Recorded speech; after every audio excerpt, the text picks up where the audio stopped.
Well, this is take two. I filmed what you can hopefully see on the screen earlier, and I joked it was so rainy and windy that you wouldn't hear it, and guess what? Fired up the laptop, started to do the editing, and it's even less intelligible than usual, so the audio is a complete bloody write-off. Couldn't be asked to head out again. So I'm sitting outside on a little table, re-recording the audio. I'm going to add in the chapters. Otherwise, I think it might turn into a bit of a rambling mess. But the footage itself, apart from, as you'll hopefully see, a bit of rain, which then turned into sunshine, the background was pretty awesome. So you know what? I'm going to leave that as is. I cannot be asked to go back onto that. Yeah, onto that kind of hill, even if there is a nice bit of scenery. It is pretty dark, so you'd see absolutely sweet FA. So welcome to the vlog.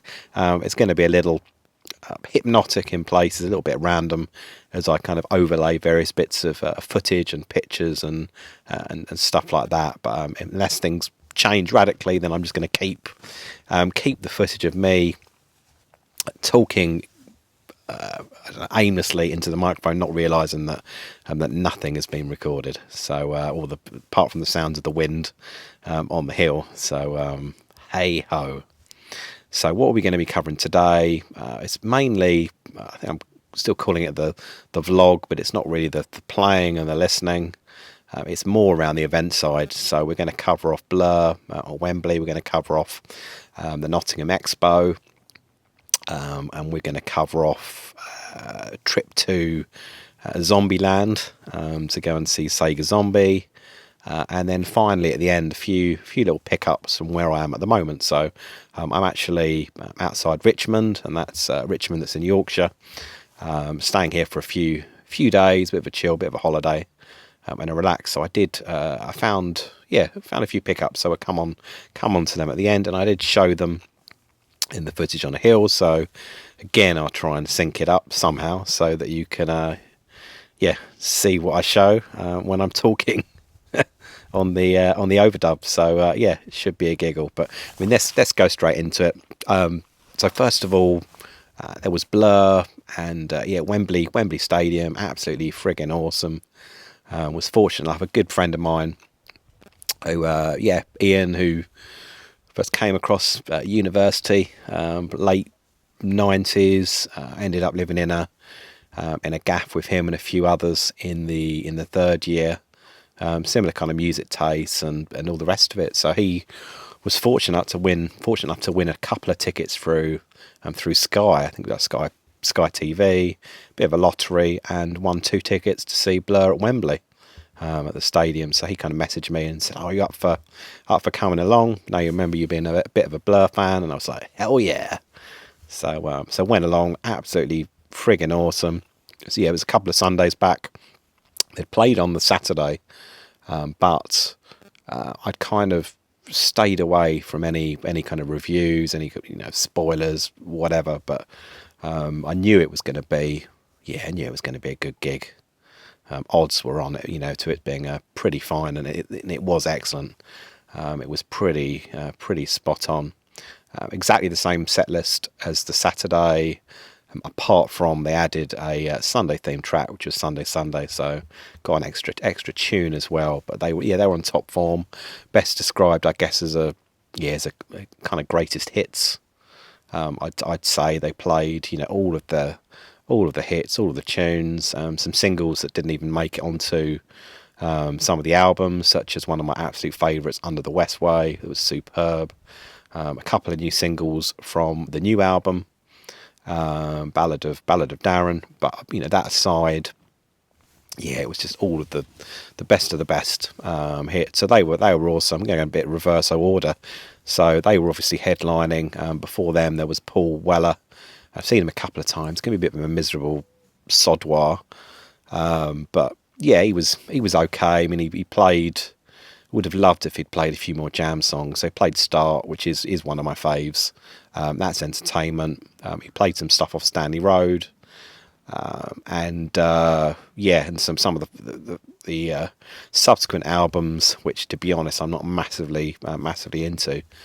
Did a bit of a funny one by the end. He basically said, "Oh, here's my single off the upcoming album that not going to come out until like was it April 2024." That was his final song. So you would have thought, something like Going Underground, Town Called Malice, something a bit more uplifting would have been a bit better. But hey ho, Paul Weller is Paul Weller. Before Paul, there was the Selector, kind of ska band. I think they're from the Midlands. From back in the day, they had a couple of bit harsh saying like one hit wonders, but I think their main single was something called 3 Minute Hero, which I've got vague recollections of hearing elsewhere. So that was pretty cool. And then the glue, the DJ that kind of surrounded all of these sets, who I never would have guessed who it was, albeit I did see the lineup. I did not think it was the same person. The name's Steve Davis, and it was the snooker player. I thought, holy shit, what's that all about? But he was on top form. He played some absolute belters, a bit of Buzzcocks, Stereo Lab. Yeah, some awesome tunes, not what I was expecting. And he had a bit of a partner in crime, this guy, I don't know how I'd describe him, probably like a bit of a Bez character, Happy Mondays, carries the vibes. It's just like this long-haired guy pretending to sing on a microphone, but it kind of worked. So hey-ho. But all in all, a great day, really. So some good bands in there. Obviously, the main course, the Blur, was where it was at, and they're playing tonight. I'm going to catch a little bit of it, but they're doing a live stream of their new album, so I'm going to check that out in a bit. But yeah, awesome stuff.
So that was a couple of weeks ago.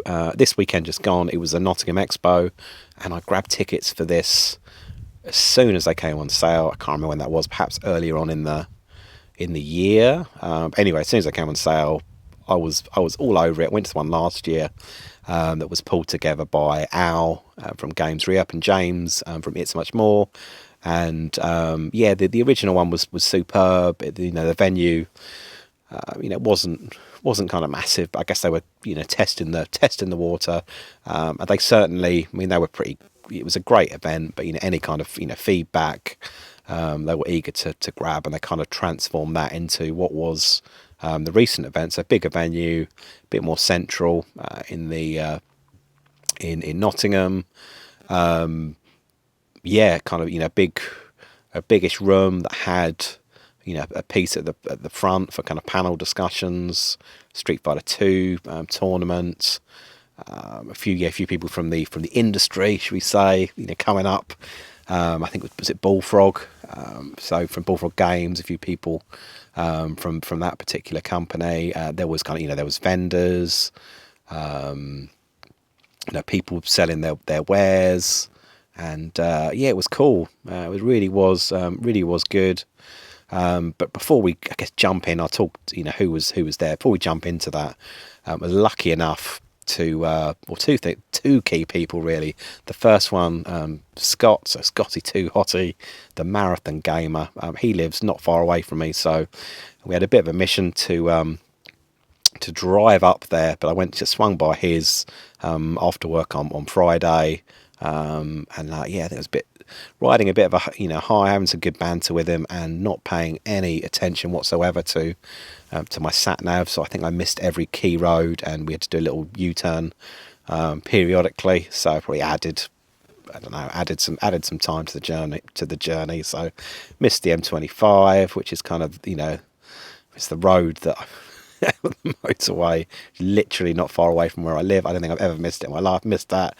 Going with the M25, decided to miss the M1, and so on and so forth. And Scott said, why don't you just put the voice on the sat nav? I did it, and it fixed, it sorted everything. So that was good. So this was Friday night, and we were lucky enough. We had a meeting, a late night meeting, and an overnight stay with a chicken. So of course that chicken was Feed Me Chicken, and bowled up at his. I think it was about 10:30, and had a few beers. We did a little bit of a game kind of exchange. We'd all bought some stuff, so kind of swapped some stuff over, and I'm on my holes, so I haven't got that stuff with me. So I'll do a follow up vid when I'm back down south. But some good stuff there. He primed his Nintendo Wii, so a game called Boom Street, which I hadn't heard of before, but is a like a franchise. It's a Square Enix franchise. I think they've done a few games. I think the original ones were Japanese exclusives, but obviously this one was not. It was a global release on the Wii in a good old PAL format. So a bit like, plays very much like Monopoly, albeit frigging confusing version of Monopoly. I think we must have spent about 2.5 hours on it, but the first 2 hours was like blissful ignorance of not knowing what was going on. If it'd been a board game, I think we would have been absolutely scuppered. But as it was a video game, then obviously you're kind of guided somewhat throughout it. But you kind of buy properties, people land on your properties, they pay the price, and there was kind of equivalents of the community square, whatever, on Monopoly, a bit similar to that, and you kind of pass the centre, and you get a bit like pass and go. You kind of get upgrades and things like that, but you basically got to stay afloat and hope that all of your opponents go completely skint. But yes, it's kind of Square Enix, but then I had some Nintendo rights, so to speak. So the characters you could choose were a combination of like Dragon Quest and some Mario characters as well. So that was pretty cool. But we played that till I think we went to bed about 2:30. Get off Feed Me Chicken, full of, been having loads of chicken pellets. He was saying, "I want to play another game after," and we were like, "Whoa, just need a bit of kip." We're kind of conscious that we needed to be at the event the next day. Opened at 11, but I think it was 11:30 that Ali had his Street Fighter 2. So 16 Bits and Bob had his Street Fighter 2 tournament. So let's talk a bit about the day itself. So who was there? The awesome 16 Bits and Bob. So Ali was there with his partner in crime, the Rampage Tolk, who I hadn't met. He was unwell, a bit COVIDed, I think, the previous event. So it was awesome to meet him. I think the rest of the folk I'd met before, but the Fab Tess, so Logically Blonde, had a good chat with her, and she picked up some goodies. So go and check out her video of the event and see what she grabbed. That was really, really cool. Knots Gamer, so Rob, lovely guy, full of enthusiasm, and had a good chat with him, and he fared pretty well at the Street Fighter 2 tournament. Yeah, lovely chap. some good pictures. If I remember, I'll flash them on screen or kind of link to them. And also Goldtooth as well. I've forgotten he was going to be there. So yeah, Goldtooth Gaming, everyone knows, Goldtooth. And yeah, it was awesome. We all got stuck into the Street Fighter 2 competition. Had a few little twists on it. Like Rampage Tolk was pulling cards from decks, and then that would kind of dictate how the next round, the next match was going to play out. So, for example, there was one where you have to pick female characters. There was another one where you got to pick fireballs only in terms of weapons, so no punches, no kicks, so stuff like that. So that was pretty good. I was feeling a bit cocky, pun intended, chicken, and did well in the first round, and in the second round I got my ass handed to me by a guy that just had a pretty intimidating stare. I think it just put me off from the get-go. So that was fun. But yeah, got kicked out. At that point, eliminated. Goldtooth did pretty well, but the gentleman in him, he was playing against someone who I don't think had apparently played Street Fighter before. Yeah, Goldtooth very kindly let the guy win, and he actually progressed pretty far in the competition. So a nicer guy than me, because I was out for the kill, albeit I didn't make it too far. So that was a giggle. That aside, what was going on? Liam was there from Evercade Evolution, so like the magazine, and that was pretty good. I mean, he was selling a few mags, but he also had some of the Evercade handhelds, some of the games, so people were stopping by and trying them out. I think a few people had heard or hadn't heard of the Evercade, I should say. Some had heard, but not great things. But when I was there, the people that did grab the handheld and have a little play was actually quite pleasantly surprised with the quality, particularly of the EXP. Which is vastly more superior, particularly the screen, to the original, which I think they put out really just to get on the market, and obviously no frills, trying to put something out that's as cheap as possible. But the EXP is a marked improvement, so that was pretty cool. There were the guys from Wave Studios, who I'd met before. I think I met them at the first OLL in Norwich. And had a good chat with them. They had loads of Dreamcasts set up, had loads of games out and about to buy. And they also had, I hadn't realised, but they were doing a bit of a collaboration with the guys that were running Sega Powered magazine. So Dean Mortlock, I think, was the editor. So them and the Sega Power team have started to do a new kind of indie focus magazine called Debug. And I don't know if there's just two editions so far, but I bought two editions, so got them on my holes, so I'll look forward to looking at those. Who else was there? Yeah, a few sellers. So there was the Sore Thumb, so the store, they had a stall, so that was pretty cool. The Fantastic Tutti UK, so Stu bought a couple of bits off him, and again I'll cover that in a separate pickups. But yeah, awesome to see him, have a little bit of banter. I'm so bloody deaf that I think I was probably shouting at him. But yeah, good to see him. He was there with his new sidekick, Darren or Dazza, so I'd managed to have a brief chat with him. So that was all well and good. Didn't sound like it was as successful as the London event, which is obviously a bit of a blooming shame.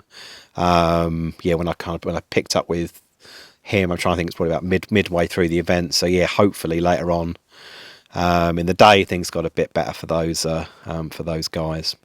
And then the final thing I think to talk about at the expo was someone that I've bought from before, albeit online. I think it was via Etsy, and a few people have mentioned the stuff that they sell, but it's and it probably does stand for something. Maybe it's someone's name, but MBP UK. But this guy pulls together.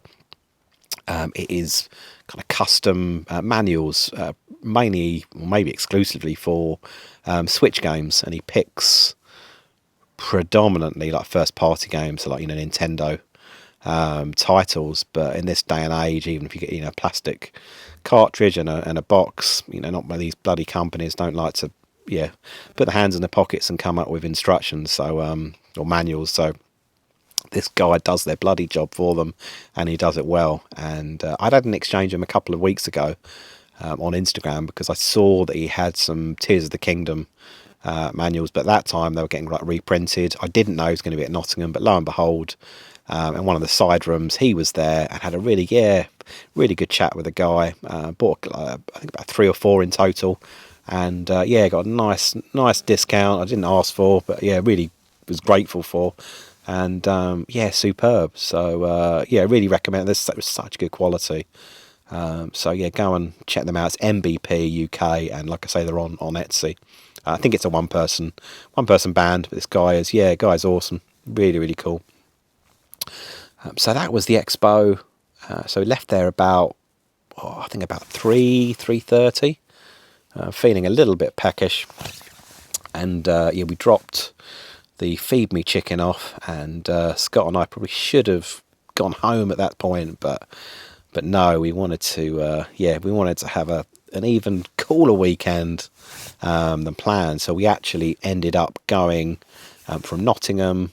I say it was on the way home. It wasn't, but it was a funky, positive detour. We went to Ipswich, and we met up with Sega Zombie for a bit of a birthday party day, gaming and a bit of drinking and all that stuff. So a lot of the guys had turned up when we were at the at the expo. So we kind of got there a bit, so probably not fashionably late, like really just late. So I think we turned up maybe about 8:30, 9 o'clock. But there was a whole, I think, apart from Scott, I didn't really, a few of the other guys I hadn't met before, albeit I'd been following their channels and having the old social banter over the socials and all of that. So kind of whizzing through.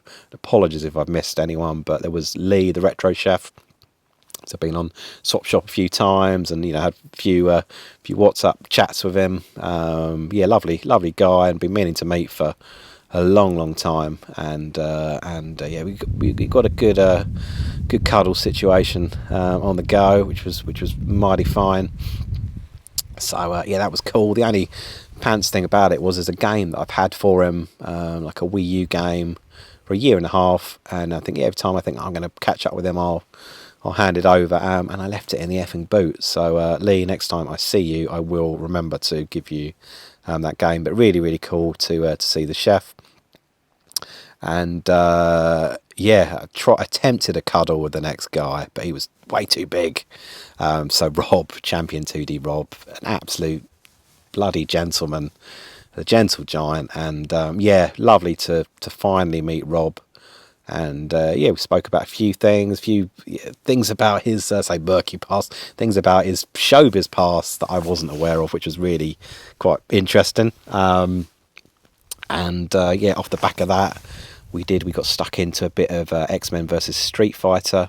Scott had like a modded Xbox, played a bit of that, and then he was like, "Yes, pick a beat 'em up." There's a really great list on this console, and I opted for Sailor Moon, which I know very little about, like the franchise. I don't think I've watched any of the cartoons or read any of the anime, etc. But it was a good beat 'em up experience. So we did kind of co-op style, and we did. I say we beat the game. We were popping in credits aplenty. It was a tough old game. Some of those bosses were super duper tough, but amazing soundtrack, pretty cool enemies, pretty cool protagonists. And it was really good fun. So we're having some good banter and playing through the game, and just chatting shit, good shit. It was really nice to finally meet Rob. Had an absolute blast. Another gent, so Pete, on a retro tip, someone that I bought stuff off in the past and done some exchanges and things like that. Someone I deemed to probably be the person with the highest production values on friggin' YouTube. Some of his documentaries he's done around the Monkey Island and GoldenEye, and more recently Day of the Tentacle, are just superb. So I finally got to meet Pete, had a nice chat with him. Next guy who I've been following on the YouTube for a while, again in awe of their kind of games room and collection and their extreme knowledge of all things gaming, and that's Cine Steve. So he was there, so that was great to see him. I've been moaning about the journey or the mileage that I've done, but the next guy literally come down from Scotland, I think Inverness.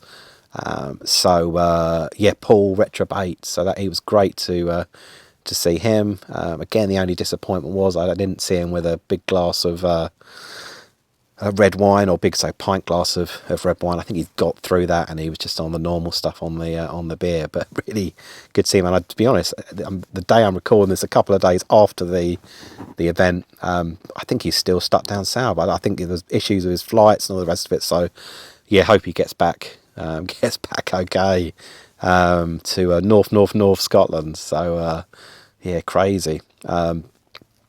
Next guy, again, I didn't know was going to be there, and hope, and his channel name changed. I think it's certainly James, obviously, but time warp zone of tat, maybe. Absolutely, lovely guy. I hadn't realised he's in a neighbouring county from me, so I'm Essex. I'm sure he said he was Kent, like Dartford way. So I have to kind of try and meet up with him at some point. Didn't really have much of a chance to chat, but I do. He hasn't long moved, and I think his games room video I watched very recently was cool, and it was broader than gaming because he's got a real fondness for guitars and a few of them hanging, adorning the walls. So would love to play a bit of a jam with James, and we'll come up with some jingles for our respective channels. Then there was a portion of the VHS bootleggers was in attendance, and that was Pedro. So again, someone that I've exchanged stuff with, and I don't think I've necessarily been on streams with, but certainly exchanged messages and bits with on the socials. So lovely to see him, and he was putting them away as was everyone else, but he was on top form. And who else was there? Another Scot, so Sega Saturn lad, whose channel again I've been watching for some time, with all the booties that he visits and all the goodies that he picks up. I've been on, I think, Swap Shop with him a couple of times. So great to see Scott, and he's not far. He's Basildon way, which isn't far from me. So when we headed off the same time, and the weather was pretty shitty. Really not like the waterlogged roads. It was pretty horrific. But Scott, being an absolute saint, was the leading light. He was literally pretty much guiding us through, because a lot of those roads, they don't even have.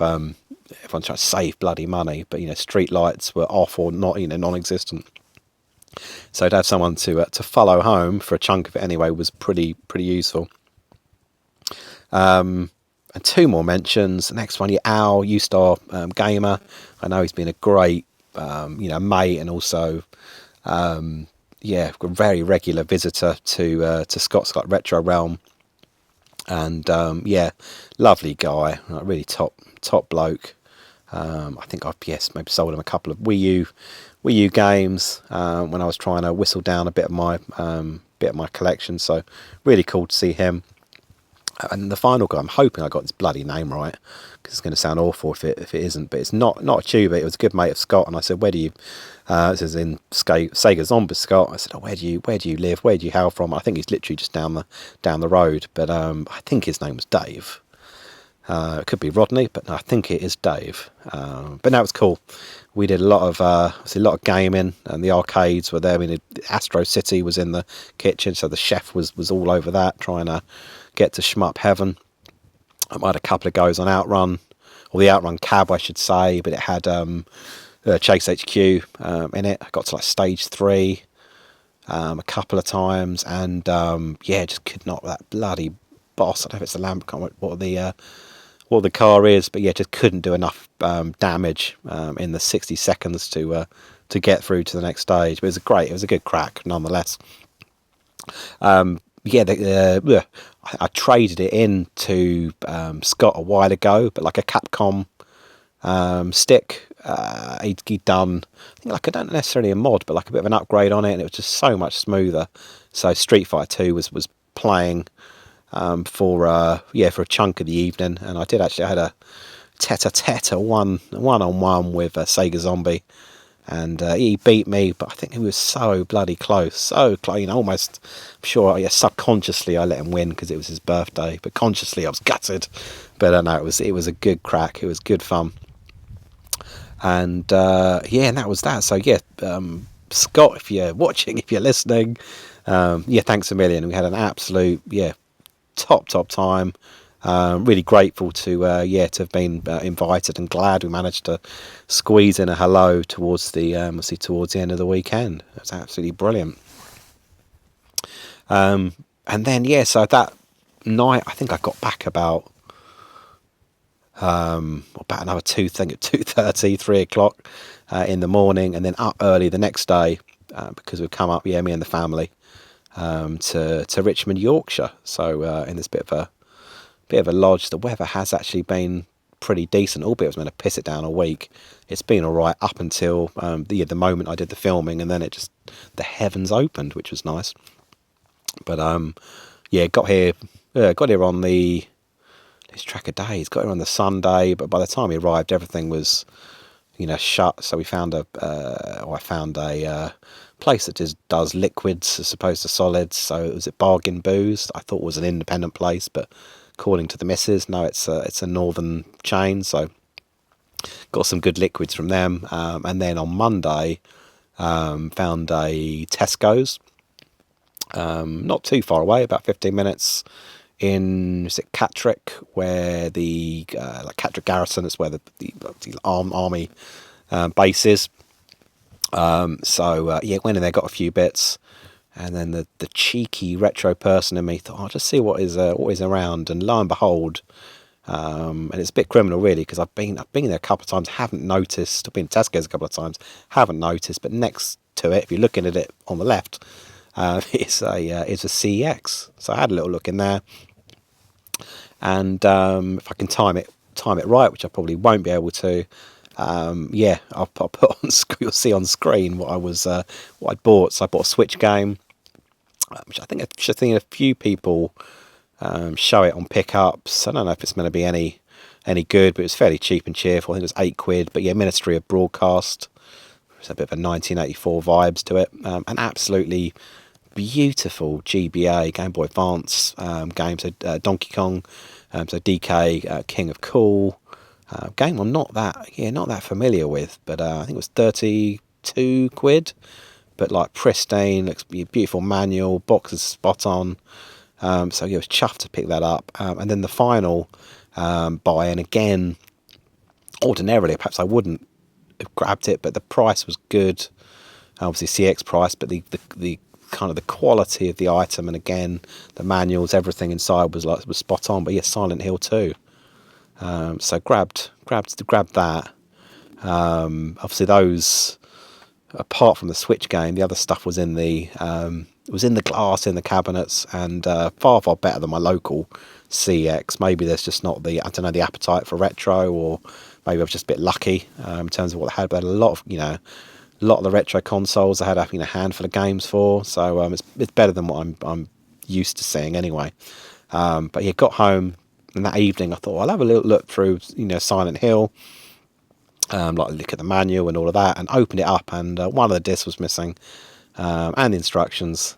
So God knows what happened, because I'd had a look at them when before buying it, when she was kind of going through the stuff. So went back today, and she wasn't there, the lady I bought it from, but then I think it was the manager was there, and he was really apologetic and said, I don't know what's happened. So but that was all good. He dug it out, and lo and behold, I now have a super duper nice complete Silent Hill 2, which is fab. And on the way there to the Tesco's, literally round the corner, there's a bit of a mini retail park, and I saw it had this whacking great cancer research. It's not even a shop; it's like a store. It was humongous. So I went in there, and games wise, nothing to get too excited about. It was broad better than the FIFAs and all the rest of it, but it was Xbox 360 and yeah, kind of PS3, just stuff I'm not really collecting for. But I did pick up, some DVDs, first 2 seasons of Battlestar Galactica, and they were, so this is, I say, the first 2. It was the kind of the rerun, or the revamp version, I should say. It's probably the best way of putting it. So there's like £1 each, so £1 for season 1, £1 for season 2. It's meant to be quite decent, according to my mate Dan. So I grabbed both of them. Complete collection Blackadder, £1. Complete collection 40 Towers, £1. And what was it in the books? It was like two for £1. So I got a couple of nice hardback books. So Steve Coogan, autobiography, and crumbs. What was the other one? John Peel, the DJ, as well. So I thought it'd been a bit of holiday reads for me. So yeah, that was good. That was all good. And now back here, and in doing this recording, albeit it's only about half an hour, it's now pretty much pitch black. So I'm getting a bit chilly. So yeah, I'm going to head on in. I will follow up at some point with obviously the pickups from the expo, because I did grab some stuff there. Cheers Tootie for sorting me out, gave me nice deal. I got a couple of items. The gent that he is, took a bit of money off, so cheers pal for that. Also got the exchanges as well with Feed Me Chicken and Scott. So we'll go through them, and I'll love you and leave you. I'll leave links to these fabulous channels of these awesome peeps in the description, and I'll see you very, very soon. All the best, take care, cheers.